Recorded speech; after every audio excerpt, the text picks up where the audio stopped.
Hello. Welcome back to my channel मैं कैब। तो इस वाले चैनल पे हम लोग करेंटली कवर कर रहे हैं स्ट्रेंथ ऑफ मटेरियल सब्जेक्ट। और जो सिलेबस है वो प्योरली गेट के सिलेबस हम लोग यहाँ पे कवर कर रहे हैं। और यहाँ पे हम लोग कॉन्सेप्ट और न्यूमेरिकल दोनों पे फोकस कर रहे हैं।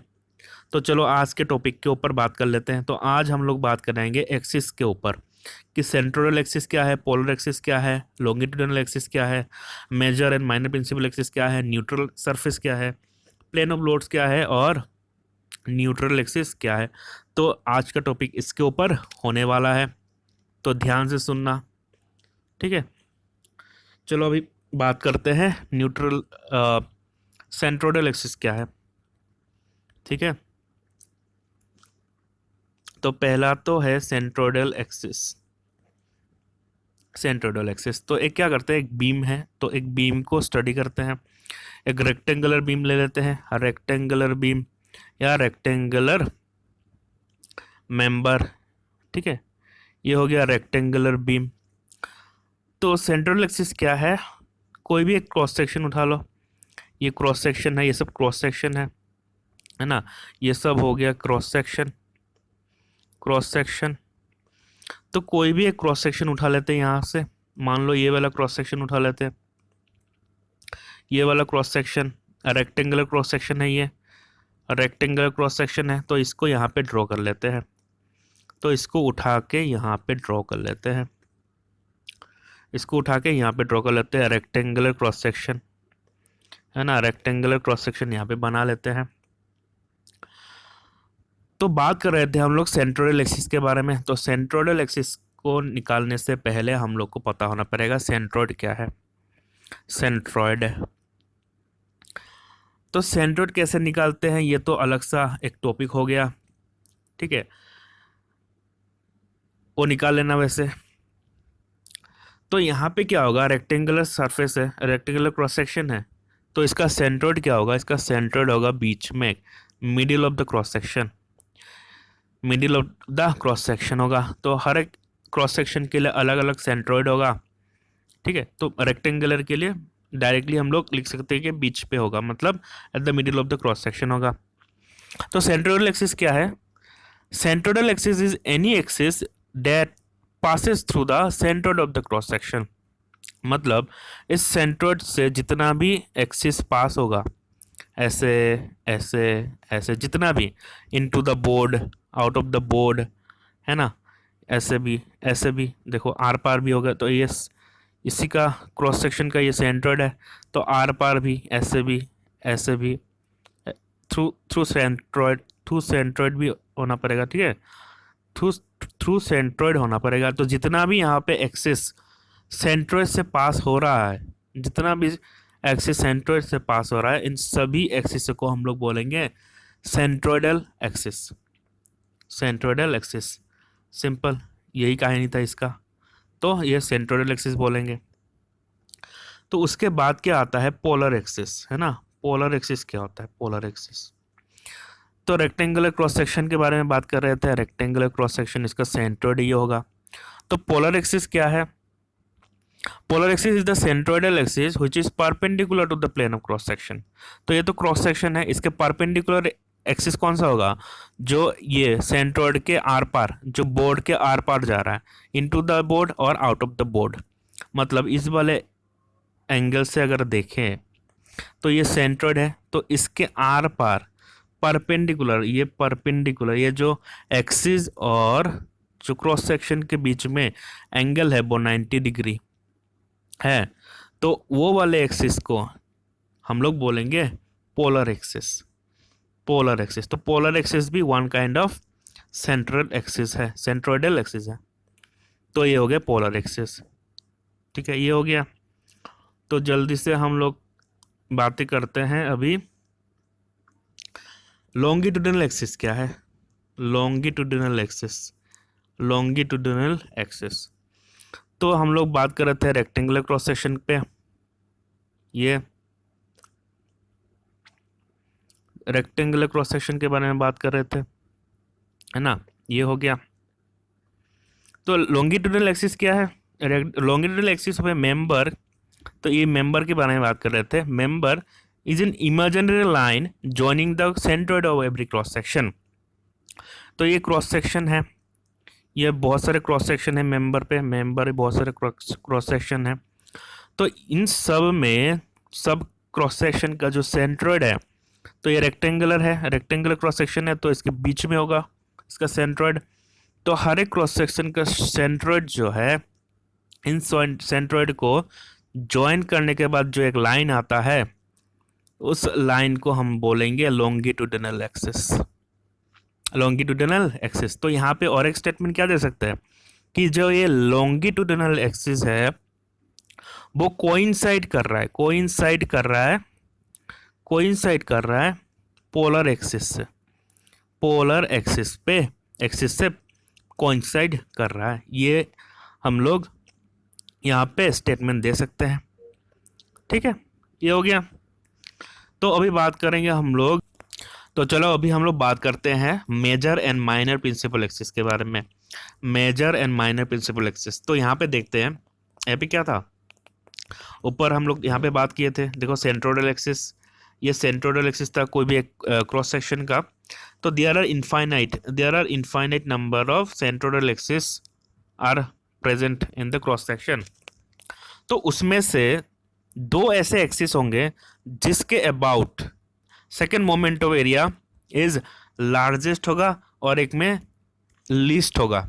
तो उन दोनों एक्सिस को हम लोग major and minor principal axis बोलेंगे रेस्पेक्टिवली। मतलब देखो, ये रेक्टेंगुलर क्रॉस सेक्शन है, तो यहाँ पे हम लोग को just by looking at the cross section हम लोग को पता चल रहा है कि ये अबाउट एक्स एक्स एक्सिस के अबाउट, अगर हम लोग सेकेंड मोमेंट ऑफ इनर्शिया निकालें, है ना, second moment of inertia about X X axis, है ना, अबाउट एक्स एक्स एक्सिस निकाले तो वो मैक्सिमम होगा, है ना, मैक्सिमम होगा।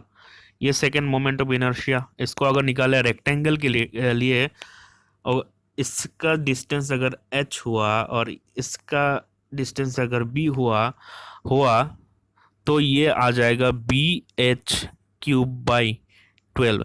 तो ये जो सेकेंड मोमेंट ऑफ इनर्शिया हो गया, ये लार्जर हो गया। अगर ये second moment of inertia larger हो गया अबाउट एक्स एक्स एक्सिस, तो इस एक्सिस को हम लोग बोलेंगे मेजर प्रिंसिपल एक्सिस। तो इसी रेक्टेंगल के लिए और एक सेंट्रोइडल एक्सिस होगा जो ये होगा अबाउट वाई वाई एक्सिस। इसके about second moment of area least होगा, second moment of inertia least होगा। मतलब अबाउट वाई वाई, है ना, यहाँ पे लिख लेते, देख लो, अबाउट वाई वाई। तो यहाँ पे क्या था, अबाउट एक्स एक्सिस ना, तो यहाँ पे सर गलत लिख दिया था, ये करेक्ट कर लो, y² हो जाएगा और यहाँ पे x² हो जाएगा, x² dA। तो अबाउट वाई वाई क्या हो जाएगा, ये अबाउट वाई वाई ये हो जाएगा HB³/12। तो अबाउट वाई वाई क्या हुआ, यहाँ पे सेकेंड मोमेंट ऑफ एरिया जो है वो लिस्ट आएगा। तो अगर लिस्ट आएगा अबाउट वाई वाई एक्सिस, तो इस वाले एक्सिस को हम लोग क्या बोलेंगे, तो इस वाले एक्सिस को हम लोग बोलेंगे माइनर प्रिंसिपल एक्सिस बोलेंगे। इतना तक क्लियर है? चलो अभी हम लोग बात करते हैं, देखो क्या क्या कर लिया, लॉन्गिट्यूडल एक्सिस कर लिया, मेजर है माइनर प्रिंसिपल एक्सिस कर लिया। तो अभी हम लोग बात करेंगे ये प्लेन ऑफ लोड्स के बारे में, बात करेंगे, प्लेन ऑफ लोड्स। तो यहाँ पे लिख लो, तो यहाँ पे अगर ये रेक्टेंगुलर बीम है, है ना, ये रेक्टेंगुलर बीम है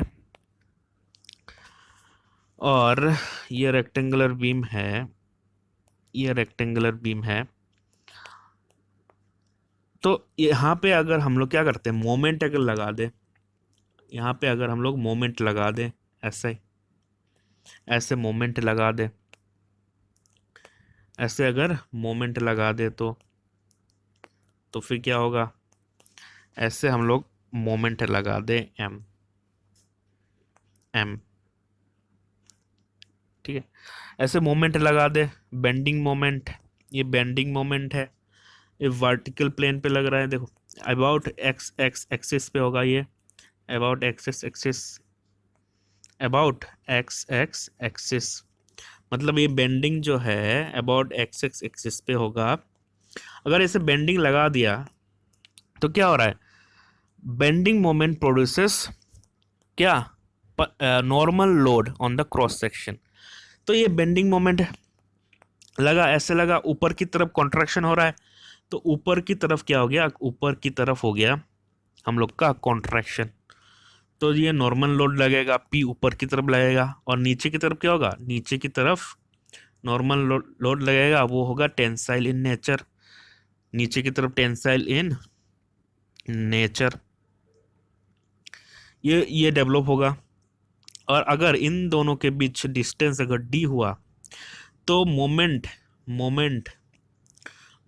about X X axis, moment about X X axis क्या हो जाएगा, P इंटू डी हो जाएगा in the vertical plane, in the vertical plane. तो ये मोमेंट हो जाएगा, बेंडिंग मोमेंट है ना, तो ये बेंडिंग मोमेंट हो गया। तो ये बात कर रहे थे हम लोग, तो ये वाला कंडीशन हो जाएगा वर्टिकल बेंडिंग के लिए, वर्टिकल बेंडिंग के लिए, है ना, वर्टिकल बेंडिंग के लिए। तो मेन बात यहाँ पे क्या था, तो प्लेन ऑफ लोड्स हम लोग को निकालना था। तो प्लेन ऑफ लोड उस वाले प्लेन को कहा जाएगा जहां से हम लोग का जो ये हम लोग ने जो ये क्या, ये जो हम लोग वेक्टर से रिप्रेजेंट किया, वेक्टर से जो रिप्रेजेंट किया लोड्स, वेक्टर से जो रिप्रेजेंट किया, इसका मैग्नीट्यूड ये हो गया, और ये डायरेक्शन, जो ये एरो है वो डायरेक्शन हो गया, एरो डायरेक्शन, और ये जो लाइन है वो इसका मैग्नीट्यूड हो गया। तो जिस वाले प्लेन पे इन दोनों लोड्स को एक साथ उसका मैग्नीट्यूड और डायरेक्शन दिखाई देगा एक साथ, जिस वाले प्लेन पे, उस वाले प्लेन को हम लोग बोलेंगे प्लेन ऑफ लोड्स। तो ये दोनों लोड्स क्या है, वर्टिकल प्लेन पे, वर्टिकल प्लेन पे मतलब पीछे, मतलब इन द बोर्ड प्रोजेक्ट करेंगे तो इन दोनों का लोड ऐसे नजर आएगा, ऐसे नजर आएगा, पी इस तरफ पी। तो वर्टिकल प्लेन पे इन दोनों का मैग्नीट्यूड और डायरेक्शन एक साथ दिखाई दे रहा है। तो यहाँ पे प्लेन ऑफ लोड क्या हो जाएगा, यहाँ पे प्लेन ऑफ लोड हो जाएगा vertical plane, vertical plane, vertical plane, vertical plane हो जाएगा इसका प्लेन ऑफ लोड्स। तो ये तो बात कर लिए हम लोग वर्टिकल मोमेंट, वर्टिकल बेंडिंग के लिए, वर्टिकल बेंडिंग के लिए, वर्टिकल बेंडिंग के लिए अगर बात कर लिया तो ये वर्टिकल बेंडिंग है ना, वर्टिकल बेंडिंग के लिए प्लेन ऑफ लोड हो गया वर्टिकल। अगर हम लोग यहाँ पे बात करें हॉरिजॉन्टल बेंडिंग, मतलब ये बीम है, ये रेक्टेंगुलर बीम है, ये रेक्टेंगुलर बीम है ऐसे, ठीक, ऐसे पहले जैसा। तो यहाँ पे अगर बेंडिंग का बात करें, अगर वाई एक्सिस पे बेंडिंग ले हम लोग, वाई एक्सिस पे, about Y axis, about this axis, तो बेंडिंग कुछ इस तरह लगेगा, आगे की तरफ कॉन्ट्रैक्शन होगा इस तरह से बेंडिंग, और कपल बोल सकते हो, सी अबाउट एक्स एक्स, मतलब ये बेंडिंग मोमेंट भी हो जाएगा अबाउट, सॉरी वाई, ये वाई, तो ये बेंडिंग हो गया। और आगे की तरफ ये इस बेंडिंग की वजह से क्रॉस सेक्शन पे नॉर्मल लोड लगेगा, और आगे की तरफ ये कॉन्ट्रैक्शन हो रहा है, तो लोड कुछ इस तरह से लगेगा, पी आगे तरफ कॉन्ट्रैक्शन और पीछे की तरफ टेंसाइल, पीछे की तरफ टेंसाइल, इतना आएगा, ये टेंसाइल आएगा ऐसे करके।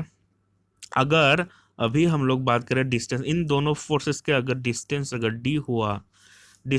डी हुआ तो बेंडिंग मोमेंट क्या हो जाएगा, बेंडिंग मोमेंट पी डी हो जाएगा in the horizontal plane, in the horizontal plane. Horizontal plane. तो यहाँ पे अगर हम लोग बात कर रहे थे प्लेन ऑफ लोड्स, तो प्लेन ऑफ लोड्स के लिए क्या है? प्लेन ऑफ लोड्स के लिए देखो, ये जो इसका मैग्नीट्यूड और ये जो वेक्टर से हम लोग रिप्रेजेंट किए लोड्स को, जो इसका मैग्नीट्यूड और डायरेक्शन जिस वाले प्लेन पे हम लोग को एक साथ दिखाई देगा, वो वाला प्लेन होगा प्लेन ऑफ लोड्स। तो इसको अगर ऊपर से देखेंगे ऊपर से, तो इसका प्लेन ऐसा आ जाएगा। ऊपर से अगर देखेंगे तो इसको दिखाई देगा ये P, और ये इस तरह से दिखाई देगा। तो ऊपर से देखेंगे तो दिखाई देगा, या नीचे से देखेंगे तो दिखाई देगा। मतलब क्या हुआ? वो हो जाएगा हॉरिजॉन्टल प्लेन। तो इस वाले कंडीशन में हॉरिजॉन्टल प्लेन होगा इसका प्लेन ऑफ लोड्स। इतना समझ में आया? प्लेन ऑफ लोड्स क्या हो गया? प्लेन ऑफ लोड क्या हो गया? समझ में आ गया इस पे? चलो अभी हम लोग बात करते हैं neutral axis, plane of load हो गया। अभी हम लोग बात करते हैं न्यूट्रल सरफेस।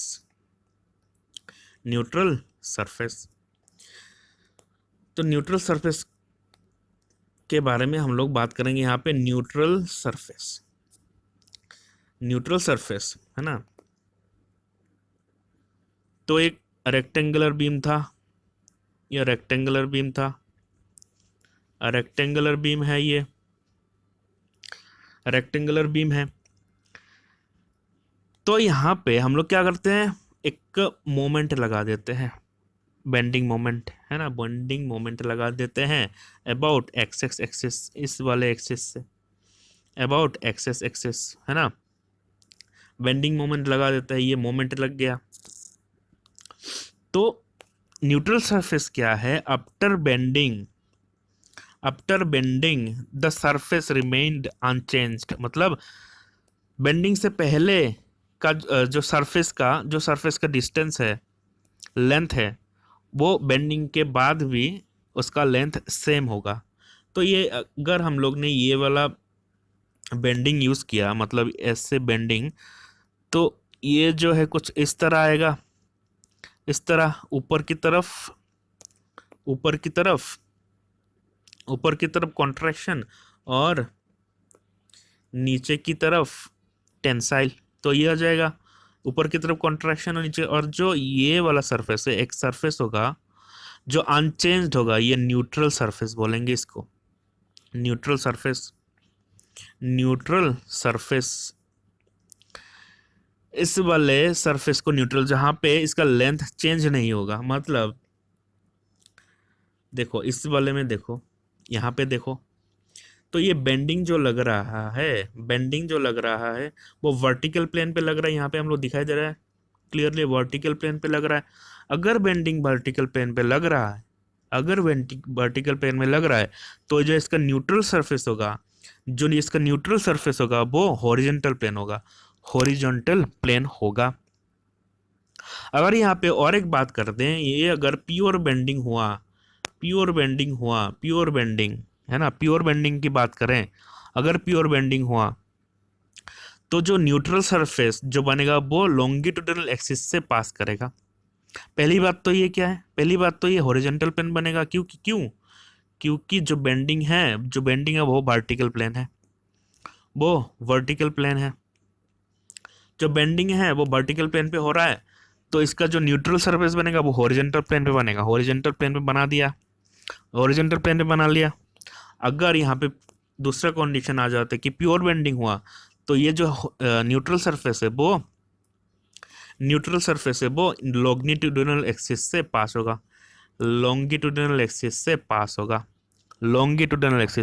होगा। अगर वो प्योर बेंडिंग नहीं हुआ, तो तब उस केस में क्या होगा? उस केस में जो न्यूट्रल सरफेस है वो ऊपर भी बन सकता है लॉन्गिट्यूडिनल एक्सिस के, और लॉन्गिट्यूडिनल एक्सिस के नीचे भी बन सकता है। वो डिपेंड करेगा लोड्स के ऊपर। ठीक है, इतना सही है। न्यूट्रल सरफेस क्या है समझ में आ गया। तो ये तो वर्टिकल मोमेंट के लिए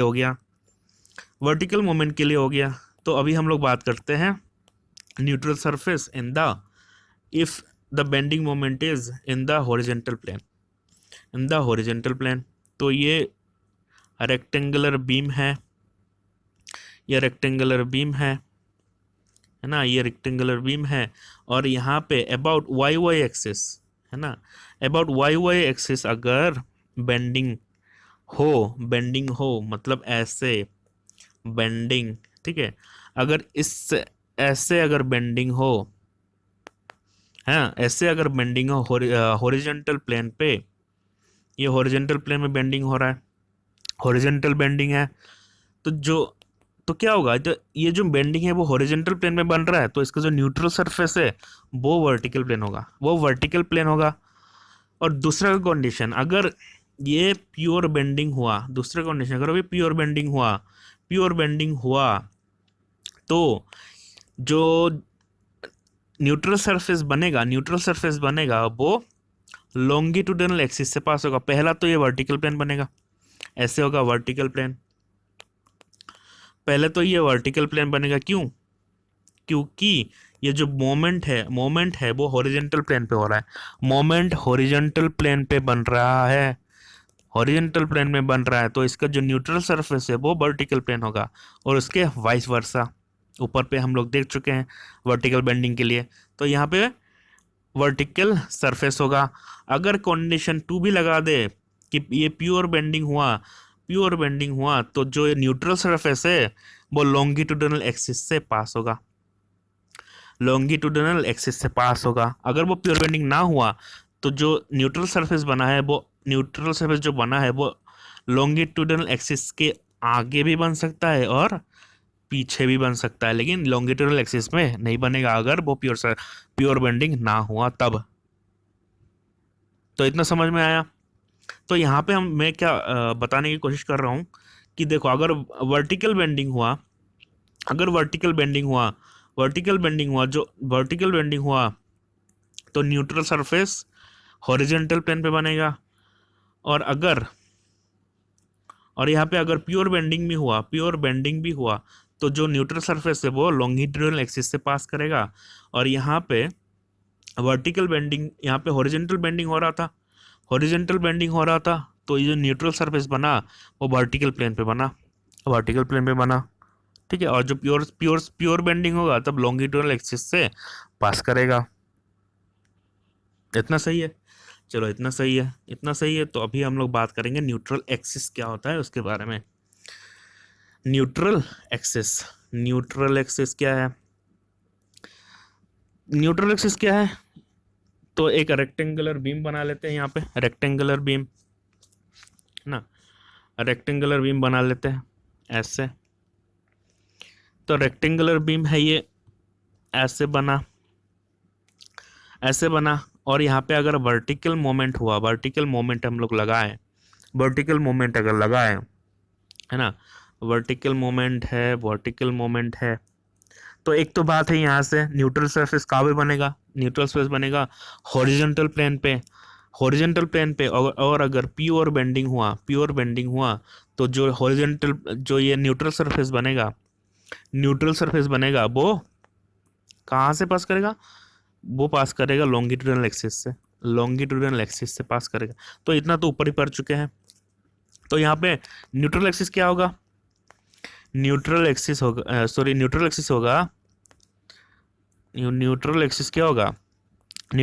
डेफिनेशन क्या है? Neutral axis is the line of intersection of neutral surface with the cross section of the beam. Neutral surface, ये जो न्यूट्रल सरफेस है और ये राइट साइड का क्रॉस सेक्शन है, इस क्रॉस सेक्शन का जो इंटरसेक्टिंग लाइन क्या हो गया, ये दोनों का न्यूट्रल सरफेस और ये क्रॉस सेक्शन का जो इंटरसेक्टिंग लाइन क्या है, ये इंटरसेक्टिंग लाइन हो गया, तो इसको हम लोग बोलेंगे न्यूट्रल एक्सिस। तो यहाँ पे कोई भी और एक क्रॉस सेक्शन ले लेते हैं, ऐसे ले लेते हैं, तो इसका जो इंटरसेक्टिंग लाइन होगा between cross section and neutral surface, उस लाइन को बोलेंगे हम न्यूट्रल एक्सिस। और इसमें भी हम लोग बात करेंगे, इसमें अगर न्यूट्रल सरफेस क्या होगा, ये वाला न्यूट्रल एक्सिस होगा, इसको भी न्यूट्रल एक्सिस बोलेंगे।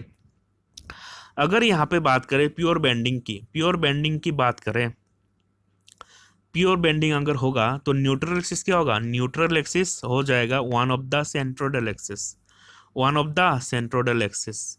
अगर प्योर बेंडिंग हुआ तो, प्योर बेंडिंग हुआ तो ये one of the centroidal axis होगा, नहीं तो वो सेंट्रोइडल एक्सिस नहीं होगा। लेकिन एक बात तो तय है कि वो प्लेन ऑफ लोड्स के परपेंडिकुलर होगा। कैसे कैसे अभी बताता हूँ। यहाँ पे देखो, ये वर्टिकल बेंडिंग था तो लोड कुछ इस तरह लगेगा, ऊपर की तरफ कॉन्ट्रैक्शन, यहाँ पे टेंसाइल है ना, यहाँ पे टेंसाइल। तो ये प्लेन ऑफ लोड क्या हो गया, ये वर्टिकल प्लेन हो गया, plane of load vertical plane, plane of load vertical हो गया। तो न्यूट्रल एक्सिस क्या होगा, हमेशा perpendicular to the plane of load, हमेशा perpendicular to the plane of loads. तो प्लेन ऑफ लोड्स क्या है, ये वर्टिकल प्लेन है, इसके परपेंडिकुलर क्या होगा, ये horizontal line, horizontal line, horizontal line.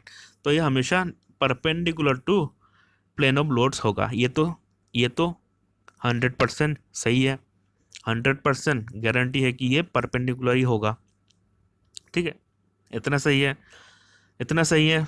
हाँ, अगर प्योर बेंडिंग हुआ तो उसको हम लोग सेंट्रोइडल एक्सिस भी बोलेंगे। ठीक है, इतना सही है।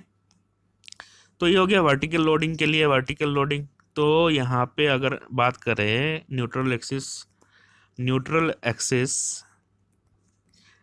हॉरिजॉन्टल प्लेन के लिए, न्यूट्रल एक्सिस हॉरिजॉन्टल प्लेन के लिए है ना, हॉरिजॉन्टल प्लेन के लिए अगर बात करें, हॉरिजॉन्टल बेंडिंग के लिए अगर बात करें, हॉरिजॉन्टल बेंडिंग मतलब अबाउट वाई है ना, ऐसे लगे, अगर आगे की तरफ कॉन्ट्रैक्शन ऐसे लगे, तो यहाँ पे क्या होगा, ये हॉरिजॉन्टल मूवमेंट जो है वो हॉरिजॉन्टल प्लेन पे आ रहा है। तो इसका जो न्यूट्रल सरफेस बनेगा वो वर्टिकल होगा, इस तरह होगा। और अगर ये प्योर बेंडिंग हुआ तो ऑब्वियसली ये क्या करेगा, ये लॉन्गिट्यूडनल एक्सिस से पास करेगा, है ना, रेक्टेंगुलर एक्सिस से पास करेगा, सॉरी लॉन्गिट्यूडनल एक्सिस से पास करेगा। और क्या होगा, वो प्लेन ऑफ लोड के परपेंडिकुलर होगा। तो यहाँ पे लोड क्या था, प्लेन ऑफ लोड क्या है, हॉरिजॉन्टल है। तो अगर हॉरिजॉन्टल प्लेन है तो हॉरिजॉन्टल प्लेन के परपेंडिकुलर क्या होगा, ये वर्टिकल लाइन। तो ये वर्टिकल लाइन क्या हो जाएगा, न्यूट्रल एक्सिस हो